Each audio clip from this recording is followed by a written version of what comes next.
Amigos, últimamente los videos de Solo Leveling Ragnarok han tenido muy poco apoyo, por lo cual les agradecería mucho que compartieran este y los demás videos de la playlist para que la gente se entere que estamos narrando esta increíble historia. Y sin más que agregar, comencemos con el resumen del día de hoy. Luego de que Song Su-ho recluta al heredero del monarca del cuerpo de hierro, pasamos con un sujeto que revisa precisamente su expediente, mientras piensa que con la desaparición del cazador Song Jin-woo siente que algo está a punto de ocurrir, que cuando llegó el regreso de las puertas y los cazadores fue gracias a los recuerdos del mundo pasado que recibió de él que fue capaz de acabar con el caos del cataclismo rápidamente al crear la asociación de cazadores, pero que la aparición del polvo estelar significa que algo diferente va a ocurrir, pues eso es algo que no existía en el pasado, y que lo que ha descubierto hasta ahora es que la fuente del polvo estelar viene del vicemaestro del gremio Reapers, Lee Min-sung, y que viendo cómo es el más activo desde que su maestro del gremio se fue de viaje al extranjero, lo más probable es que esté actuando por sí solo. Sin embargo, también piensa que incluso en el mundo anterior Lee Min-sung no era alguien de ese calibre, y que parece como si tuviera una mente maestra detrás de él. No obstante, sus pensamientos son interrumpidos por su celular vibrando, y en cuanto contesta le pregunta a la persona del otro lado de la línea qué sucede, a lo que ésta responde que lamenta llamarlo directamente de esa forma tan repentina, y que lo está contactando porque necesita ayuda de la asociación, ya que su sobrino despertó como cazador y parece que quedó atrapado en un portal, y vemos que se trata de Jin-ho, quien sin más le pide desesperado que por favor lo ayude. Al escuchar esto, el sujeto tan solo pregunta si por su sobrino se refiere a Song Su-ho, y vemos que se trata de Jin-chul, el líder de la asociación de cazadores. Mientras tanto, de vuelta con Su-ho, vemos cómo este ya se despide de Ryo-sing en el aeropuerto, y este último le dice que nunca olvidará cómo lo salvó en el campo de la pirámide, y que por favor no dude en contactarlos incluso cuando esté en Corea, a lo que este responde que lo hará y le agradece por conseguirle ese vuelo de regreso, y por dejarlo llamar a su tío, y al decir esto último no puede evitar recordar la reacción de su tío al recibir la llamada, y también piensa que Jin-ho dijo que pidió ayuda a un conocido en la asociación de cazadores y que debería visitar la asociación pronto. Es así que antes de despedirse, Ryo-sing dice que fue un extraño giro de eventos, y que la bestia mágica cocodrilo que parecía ser al menos de rango S se fue y la mazmorra colapsó, y a nuestro prota no le queda más que responder algo nervioso que tuvieron suerte, mientras piensa que no puede contarles la verdad sobre Amut. Es de esta manera que pasamos a lo que sucedió dentro de la mazmorra de las sombras, y Su-ho dice que al final las cadenas de Amut nunca se liberaron, y que ni siquiera puede irse de la mazmorra de las sombras debido a ellas, y que como no puede quitar el sello al parecer ha fallado en mantener su promesa. Ante esto Amut le dice que no se preocupe tanto, pues Su-ho solo le prometió que lo sacaría de esa tumba, y que además tal vez es porque ahora los ganchos están más esparcidos pero puede moverse en un área más grande, por lo que es más cómodo que estar encerrado en esa tumba, y al escucharlo Su-ho no puede evitar pensar que al parecer la atmósfera alrededor de Amut ha cambiado un poco. El caso es que sin previo aviso Amut toma a Su-ho por la chamarra y da un tremendo salto para llevárselo de ahí, mientras Ceci le grita preocupada al joven monarca. Sin embargo, en cuanto llegan al techo, Amut tan solo observa el vasto terreno de la mazmorra de las sombras y le dice a nuestro prota que puede sentir la vasta naturaleza que tanto esperaba, y que como se lo prometió lo seguirá a todos lados y lo llama joven monarca. El caso es que de vuelta al presente Su-ho se despide de Ryo-sing, a la vez que piensa que la razón por la cual se abrió un portal en la mazmorra de las sombras y apareció una misión urgente fue para reclutar a Amut como su compañero, y el otro cazador tan solo lo observa irse mientras piensa que Su-ho es un extraño cazador de rango B, ya que puede invocar, pelear e incluso transformarse, por lo que definitivamente debe contactarse con su gremio y sugerirles que lo recluten. Por su lado, Beru le dice a Su-ho que siente como si hubiera pasado mucho tiempo desde que se subió a un avión, y Su-ho tan solo dice que al parecer en esta misión subió de nivel 7 veces por derrotar al jefe y completar la recompensa urgente, y una vez más podemos ver su ventana de estado con la cual apreciamos que ahora es nivel 35. Es de esta manera que Su-ho le pregunta a Beru cuál cree que sea su rango ahora, a lo que este responde que parece que está alrededor del rango A, y al escuchar esto nuestro prota dice que parece que casi todas las preparaciones están listas, por lo cual es hora del contraataque contra Lee Min-sung y el apóstol de los Itarim. Y ahora pasamos a la gran ciudad, específicamente al cuartel del gremio de héroes, y ahí una persona dice que su gremio se ha vuelto más grande y que no cree que hayan logrado obtener la propiedad de una mazmorra de rango B en Incheon, ya que solo son un gremio de cazadores de rango C, a lo que otro responde que gracias a eso incluso son capaces de tener oficinas como esa, y que todo es gracias al polvo estelar, pues debido a eso incluso aunque no sean más que rango C son capaces de ir a portales de rango B. Antes otro cazador dice que además se ha vuelto muy fácil de conseguir en el mercado y también más barato, así que solo está muy agradecido a quien sea que haya creado eso. Y otro cazador que se encuentra a su lado le pregunta si es realmente tan bueno y que suena un poco desagradable. Al escuchar esto todos los demás cazadores le dicen que él no puede comprender ya que es de rango B, y nos lo presentan como King Sung, quien tan solo dice que la Asociación de Cazadores dijo que están considerando una ley para prohibir el uso del polvo estelar. Sin embargo, su conversación se ve interrumpida por 3 personas que ingresan de repente a la sala, y la que va hasta el frente dice que al parecer ese es el gremio de héroes humanos, y vemos que se trata del apóstol de Yttarim, quien les pregunta si ellos son el gremio que posee la propiedad del portal que apareció en el aeropuerto. Al ver al pequeño niño, Kim se acerca y le dice que efectivamente ellos son el gremio de héroes, para luego preguntarle qué hace él ahí, y ante esto el apóstol de Yttarim tan solo le responde que le entreguen el portal, y luego sin más repite la orden activando su influencia sobre ellos en otro panel dibujado de manera increíble. Es así que de inmediato los cazadores se ponen de pie bajo la influencia de Yttarim, y le dicen que harán lo que desea, y al escucharlos Kim se voltea sorprendido y les pregunta qué demonios están haciendo. Ante esto el apóstol de Yttarim dice que al parecer algunos cazadores no han tomado el polvo estelar, y luego sin más le dice a sus sirvientes que desde ahora todos tienen prohibido usar la vista y oído, y luego sentándose frente a Kim le dice que ha estado esperando para conversar con un humano además de ese hombre, y que su creador desea obtener la propiedad de un mundo sin maestro, y él llegó a la tierra para cumplir su voluntad, pero que desde que llegó comenzó a tener sus dudas. Es de esta manera que, manteniendo la calma, el apóstol de Yttarim agrega que las creaciones son hechas para aportar la voluntad de su creador, pero que los humanos actúan todos con propósitos distintos, y le pregunta qué voluntad sirven. Al escuchar todo esto, Kim desenvaina su espada rápidamente a la vez que le dice que eso no importa y que le devuelva a sus compañeros a la normalidad, y luego le pregunta si acaso es de algún tipo de culto, pues incluso aunque sea un niño no será bueno si continúa con eso. No obstante, en ese momento el terror se refleja en su mirada cuando el apóstol de Yttarim le pregunta a qué se refiere por un culto, y encendiéndose de poder y energía le pregunta si se atreve a burlarse de su creador. Es así que sin dudarlo más, Kim decide pasar al ataque con la ira reflejada en el rostro. El problema es que el apóstol de Yttarim es aún más rápido y le hace un corte que termina con él en un parpadeo, y el siguiente cuadro que vemos es el del cazador partido por la mitad frente al niño. El caso es que tras terminar con Kim, el apóstol de Yttarim le dice a sus subordinados que les permite ver y escuchar de nuevo y que arreglen ese desastre, y sin más se retira de ahí con sus acompañantes, mientras los demás miembros del gremio comienzan a acercarse a la habitación preguntándose qué fue esa conmoción, y si acaso hubo un cazador que se volvió loco o algo así. Sin embargo, antes de que se pregunten algo más, el apóstol activa su influencia sobre ellos y les dice que olviden todo lo que vieron ahí, y tan solo continúa su camino pensando que debe investigar un poco más este mundo y que todo es para cumplir la voluntad de su creador. Por cierto, en cuanto este video llegue a 15.000 likes se subirá la siguiente parte, así que no olviden dejar su like y compartir para llegar a la meta más rápido. Luego de que el apóstol de Yttarim toma el control del gremio de héroes humanos, pasamos a lo que sucede en el aeropuerto de Incheon, en donde un enorme portal rojo ha aparecido, y los cazadores dicen que juzgando por el maná que sale de la puerta parece como si una ruptura de mazmorra fuera a ocurrir pronto si el jefe no es derrotado, y que se temen que ocurrirán muchos daños al aeropuerto. El problema es que, como sabemos, los cazadores están bajo la influencia de Yttarim, y le dicen al apóstol que aún así ellos reportarán a la asociación de cazadores que no hay problema alguno, y este tan solo los observa en silencio en señal de aprobación. El caso es que poco a poco las bestias comienzan a salir del portal, y mientras lo hacen el apóstol de Yttarim piensa que las creaciones son seres que fueron hechos para cumplir la voluntad de su creador, y que si el creador se aburría ellos peleaban para entretenerlo, y si su creador deseaba algo ellos se lo entregaban por cualquier medio, ya que esa es la única razón por la que ellos, las creaciones, existen. Sin embargo, un día su dios habló y les dijo que en otra dimensión uno de ellos había muerto, y sin más les entregó algo parecido a la copa de la reencarnación, y les dijo que la tomaran y le entregaran la propiedad de aquel mundo sin un amo. Es así que el apóstol cuenta que siguiendo las órdenes de Dios reunieron suficientes creyentes en su mundo, y se embarcaron en una cruzada hacia el mundo sin un amo, pero que el problema fue que una inimaginable cantidad de energía fue necesitada para poder transportar numerosos soldados alrededor de las dimensiones, y que además el pasaje dimensional se volvió más estrecho mientras más energía consumía, así que el ejército de Dios pasó eones en ello, pero que tan tercos como siempre eventualmente el ejército de Dios llegó al mundo sin un amo, pero que ahí ellos solo encontraron oscuridad, y en cuanto lo dice vemos que se refiere a Song Jinwoo, y tan solo repite que se encontraron en el infinito abismo de la oscuridad, y sin más Song Jinwoo dice la palabra surjan para liberar a todas sus sombras y comenzar el enfrentamiento. El caso es que en cuanto Song libera a sus sombras el mismo cielo parece oscurecerse sobre los soldados del ejército de Dios, y tras un par de segundos vemos que dicha oscuridad se debía a la enorme cantidad de sombras que cubre el horizonte y que se lanzan contra el ejército de Dios para aniquilarlo. Es de esta manera que el apóstol Leitarim continúa hablando y dice que la oscuridad y cada uno de todos los seres de sus legiones poseían un inmenso poder. Y nuevamente tenemos un cuadro simplemente épico de Song Jinwoo rodeado de sus soldados más fuertes y leales. Sin embargo, el apóstol agrega que aún así eso no fue el único aspecto terrible de la oscuridad, pues una vez que un soldado de Dios era derrotado por aquella oscuridad, este se corrompía por dicha oscuridad y se volvía contra ellos, por lo que mientras la batalla continuaba y las bajas incrementaban, el poder de la oscuridad solamente se hacía más grande. El caso es que el ejército de Dios estaba en desventaja y la guerra que empezó en el mundo sin amo pronto fue empujada hacia una dimensión externa, y que mientras el ejército de Dios caía en la desesperación, siendo incapaces de derrotar a la oscuridad, el embajador de Dios, Tiel, planteó una sugerencia.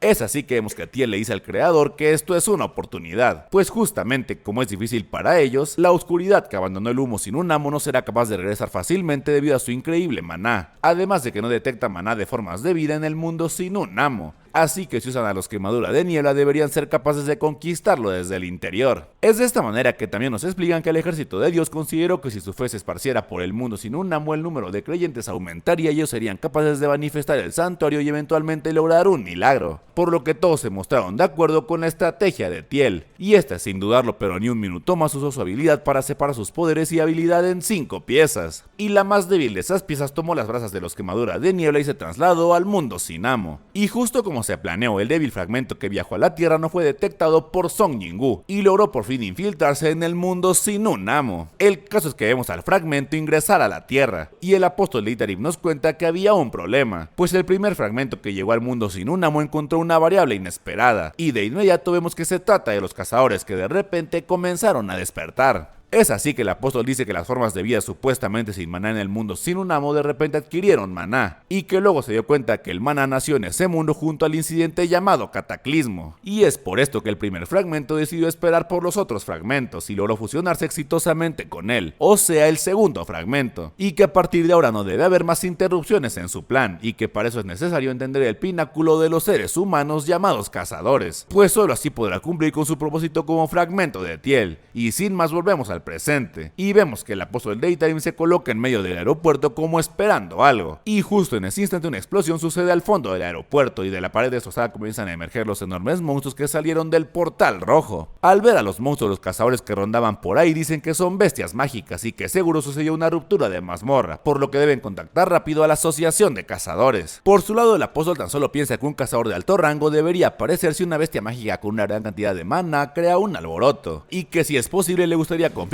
las habilidades de un cazador de rango S. Y justo en ese momento un par de cazadores pasan corriendo a su lado preguntándose por qué ocurrió una ruptura de mazmorra y si acaso no hay un gremio designado al portal. Y al verlos el apóstol se pregunta si acaso ellos son los cazadores que estaban en el aeropuerto por cualquier emergencia. No obstante, el apóstol ni se preocupa, pues dice que todos ellos son usuarios de polvo estelar. Y sin más activa su influencia sobre ellos y de inmediato el símbolo de los Zitarim aparece sobre la cabeza de los cazadores. Y sin dudarlo el apóstol les dice que son una perturbación y que mejor se vayan de ahí, y estos de inmediato obedecen sus órdenes. El caso es que justo en ese momento una chica cae frente al apóstol eliminada por un duende, y mientras la ve perecer el apóstol piensa una vez más que las creaciones existen para su creador, o sea Dios, y que cree que la única razón para que exista vida es para cumplir la voluntad de Dios, por lo que se pregunta por qué los humanos poseen deseo y si acaso se trata de una creación que posee un deseo que únicamente su creador debería tener, y que si entonces eso significa que esos débiles e inútiles humanos son seres superiores a ellos. Y mientras lo dice vemos como los civiles del aeropuerto son atacados por las bestias mágicas. Pero justo en ese momento alguien aparece en la escena y dice que hay una ruptura de mazmorra y se pregunta qué rayos pasó en el momento en que llegó ahí. Y luego, antes de que un monstruo acabe con un civil, lo detiene con un potente rodillazo en el rostro, para luego caer ante el indefenso hombre y decirle que él detendrá a las bestias mágicas, así que aproveche y huya rápido. Es así que sin dudarlo pero ni un segundo más, su juego continúa eliminando a los duendes a toda velocidad, y en cuanto termina vemos que lleva puesta su máscara, y el apóstol Leitarim también lo nota y dice que es un cazador con una máscara negra, a la vez que recuerda lo que le dijo Lee Min-sung del tipo que arruinó su producción de polvo estelar, y no puede hacer más que seguir observando a su juego con detenimiento mientras se pregunta si acaso será él el saboteador que Lee Min-sung mencionó. Banda, les recuerdo que los miembros del canal pueden ver los videos 1 o 2 días antes de que salgan,